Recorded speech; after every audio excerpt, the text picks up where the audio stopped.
The topic that I am going to talk on is damage control orthopedics. For the postgraduates among you, it will be something that could be asked in your theory or sometimes in your viva, etc. But more than all that, it's a practical problem when it comes to management. That is mainly because today we know the trauma is increasing and we have a lot of polytrauma patients, and the management of a polytrauma patient has got many problems in doing what is first, prioritization. And definitely most of us prefer to finish off everything in one sitting, what is called the early total care.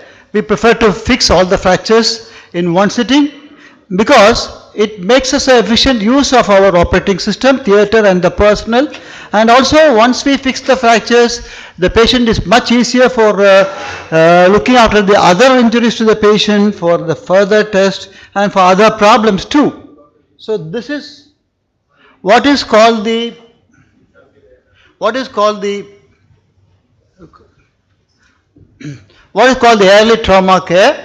This became popular in somewhere between the 80s to 90s. There were many articles showing very good results with the early total care. One of them was from the Dr. Lawrence Bone.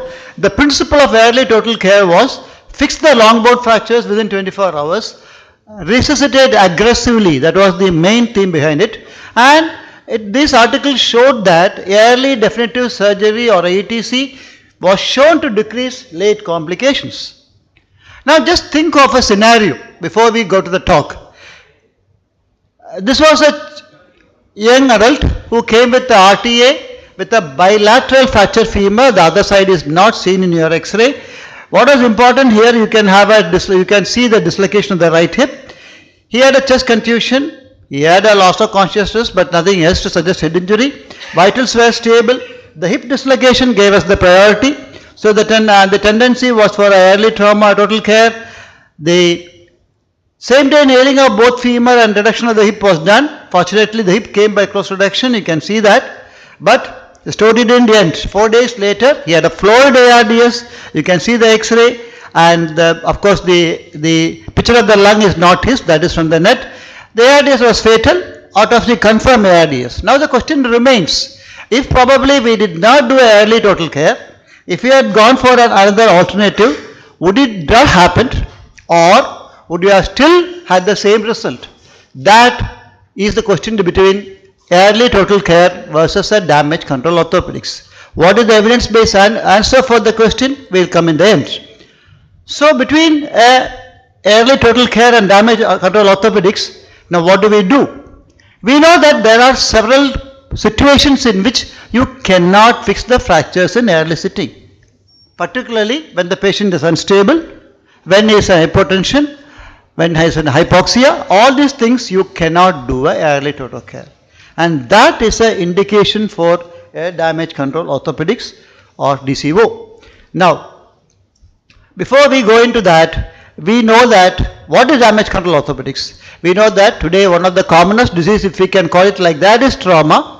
And most of these long bone fractures like femur, they need surgery. So if I can't do early total care, what can I do? How much can I do? When can I do? How I can do? That is a damage control orthopedics. Now how did it start? When in the 80s to 90s, when early total care was becoming promising, that time there was an article in 1990 by Border and Group where they found that in patients who had some blunt trauma, this actually came early from damage control surgery. They found that when you do not go for an immediate fixation of femoral fracture, the results were better. But in that time, still early total care was performed in more hospitals, more centers. And following 90, there were many articles. I am not going to that because of lack of time. Most of them showed that there was physiological problems following intramedullary nailing. And these problems, what effects you have, a systemic physiological problems, they were called as second hit phenomenon.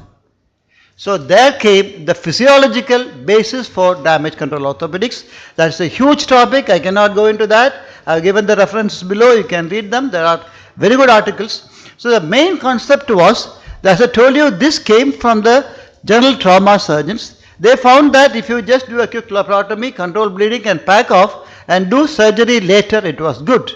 This same principle was applied to trauma, and again it was found that in a femoral fractures you can probably stabilize the fracture by external fixation and then do an internal fixation later. The results were better. That was the beginning of a damage control orthopedics. This was later justified by many studies which led to the theory of second hit phenomenon, or what they call the two hit hypothesis. The main reason for this was SIRS, or a systemic inflammatory response syndrome. Again, that is a huge topic. You'll have to probably read up in the article which I show you next. But the main concept was there is a response of the body to trauma. And this response is in the form of releasing of some systemic inflammatory response which will lead to these mediators, inflammatory mediators, cause physiological changes that leads to the second hit phenomenon. What are this? That most important thing, the nailing has been shown that it is a systemic insult that is large enough to fill the role of a second hit. Unfortunately, most of us like to do a nailing for femur, and that nailing unfortunately has been shown to be something which can cause a second hit phenomenon. There are many articles supporting this. So the main reason is the primary inflammatory mediators.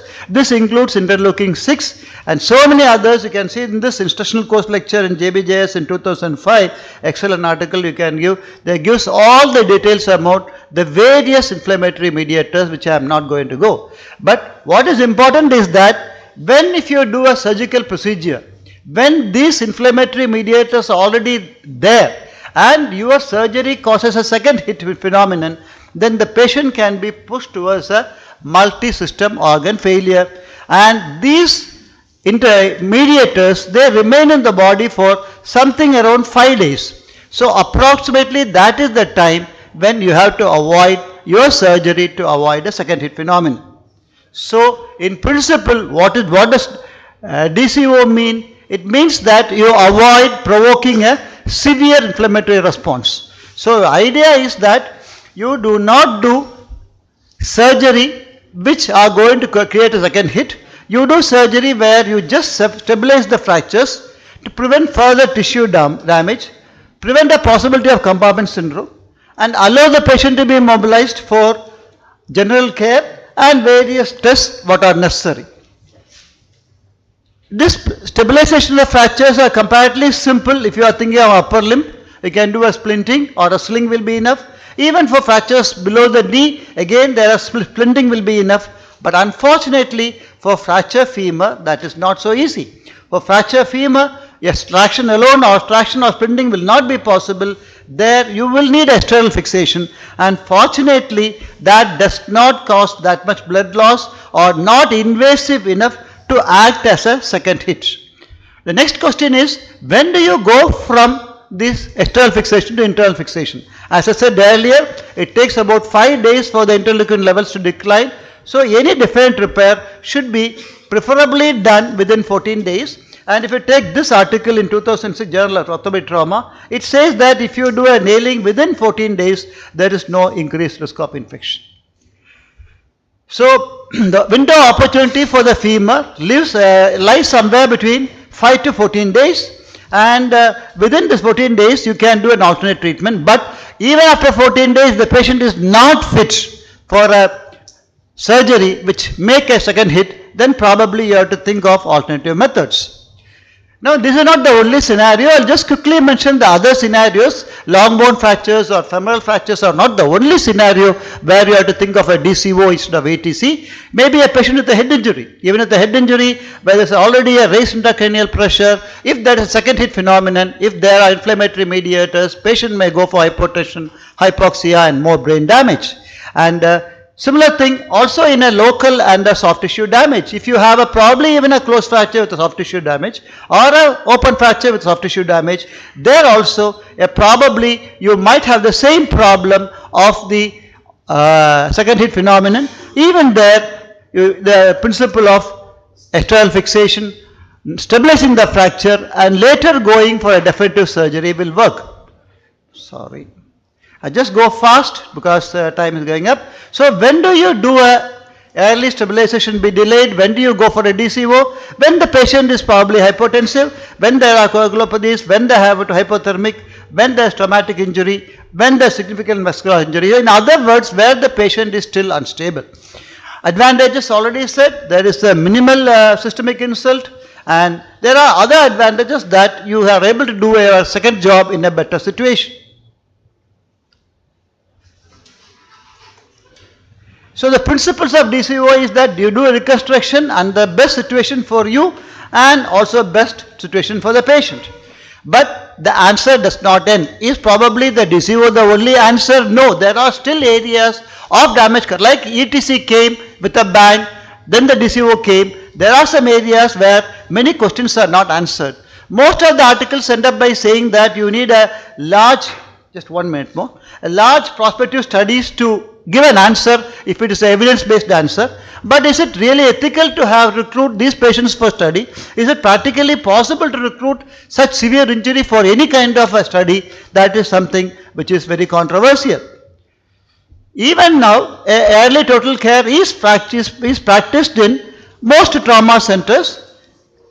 What is important is that you have to optimize the clinical assessment, provide careful monitoring and do an appropriate resuscitation. But when these are not possible, probably damage control orthopedics is the best option.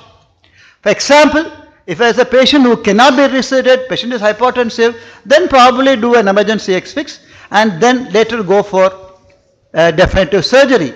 The same thing applies to institutions that do not have adequate infrastructure for managing a polytrauma, and there probably the safest is to do a DCO and transfer to an appropriate place.